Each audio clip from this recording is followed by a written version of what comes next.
Hi guys, it's Jacob from Stringbuzz here, stringbuzzworld.org being the music journalism site. Links are in the description down below. And we have a bit of a different type of video for you today, and that is image in music is important sometimes. It's going to be a 4-part like little mini series about image in music, because I think it's a very relevant point at the moment. And it's been a little while since I've done these discursive type topics on the YouTube channel. It's been very much based around reviews at the moment, so I want to just diversify my content somewhat. So should we just dive into it? Yes, I do know that the title of this segment does sound a little broad, maybe even a little vague just on the surface, but of course I'm going to dissect this much further throughout this little segment, because I think it's very relevant in 2017 to think about image and its big role in the music industry today. A lot of the time we associate models and good looks when it comes to image in the music industry, and although that plays a major role in a lot of mainstream music, which we'll get into later in perhaps another part, image can be much more important in many different ways and through many different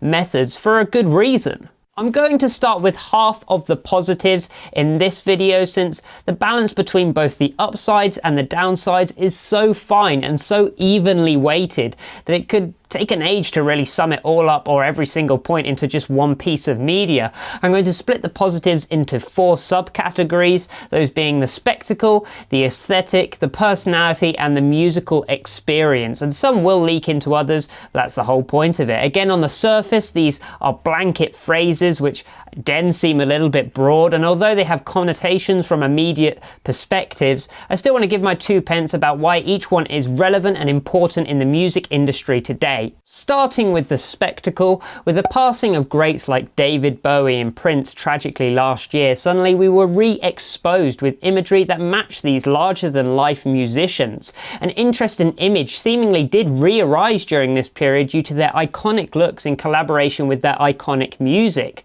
Music as an art form is capable of so much, both mentally, emotionally, and even physically in a visual sense. That's why you see music live. As an artist, as a music artist in particular, your canvas is usually your discography, what you sound like. Your paintbrush is usually your mental capacity, what you can write. And you're the artist that stands next to that artwork to be drawn in the history books, to be remembered, to be remarked upon.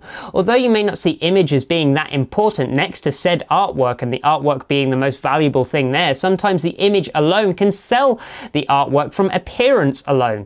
Not even sometimes. When you have the reputation behind you, it's all the time. Artists like David Bowie decided to take this a step further and decided to switch those roles around. If an appearance can sell the artwork better than the art can by itself, then why not make the appearance the focus point, make it the thing which people really talk about? Now, don't get me wrong, David Bowie's discography and collection is probably the most innovative and forward-thinking material ever made by a single figure, but his progressive image also made him an icon in the fashion world. Incredible clothing, wacky makeup and face paint, and ever-changing presence throughout the years, an adaptation to modern fashion trends per decade, made him transcend music in a manner that's almost religious. And it's kind of funny, because when you go to see a live performance, you expect just that, a performance. Image can turn a performance into a spectacle, and that's what many of the best live bands have done around the world over the last 10 years. Whether it's Rammstein with their fiery devil wings and crazy industrial tools that they play with live on stage, or it's Nordic Giants with their tribal native attire, image can really take a performance and make it that bit more visceral and memorable, and just get people talking about it more, as I've already said. When people hear about these unreal performances with these almost unreal characters, then it creates that spectacle that people really want to see and hear.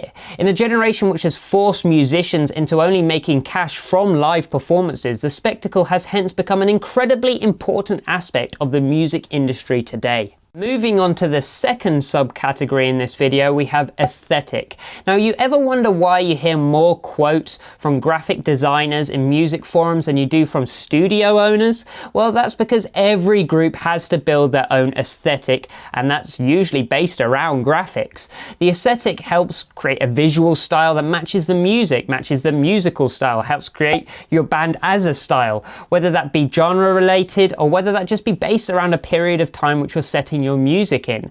With multiple social media platforms fueling the fan bases that follow big artists from around the world, it's hence important to keep on top of your aesthetic in order to create a very professional image for your fans and even the casual listeners to pull them in. Bands like the 1975 have taken this a step further yet again and have pushed this aesthetic into their live shows and even their music. They have this two-tone modernized electronic outlook to their graphics, their live show set pieces and set design, and even their album artworks. This matches their modern electronic indie sound with their imagery. Fans can then play an almost image association game where they can see a font or just a color and immediately associate it with an act. Again, this causes artists to transcend the music industry and become a staple in just modern lives.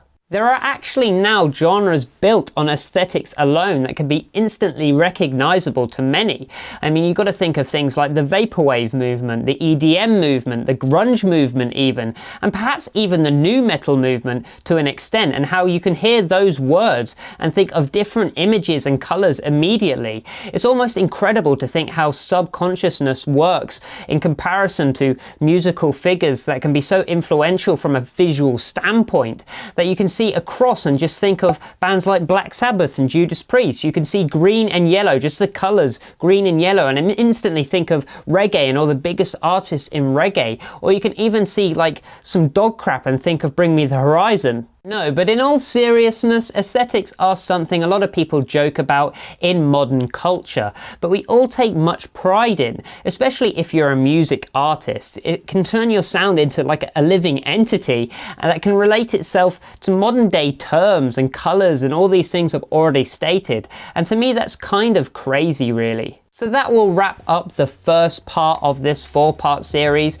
The next part will be finishing up all the positives when it comes to image in the music industry, and then we'll move on to the negatives. I'm excited to hear what you have to say in the comment section, so I really implore you to comment, debate with me, even put your points down about what you think about what I've already said so far, and just stay tuned for the rest of the parts in this series. If you like this video, then please leave a like, subscribe to see more, and I'll see you around next time.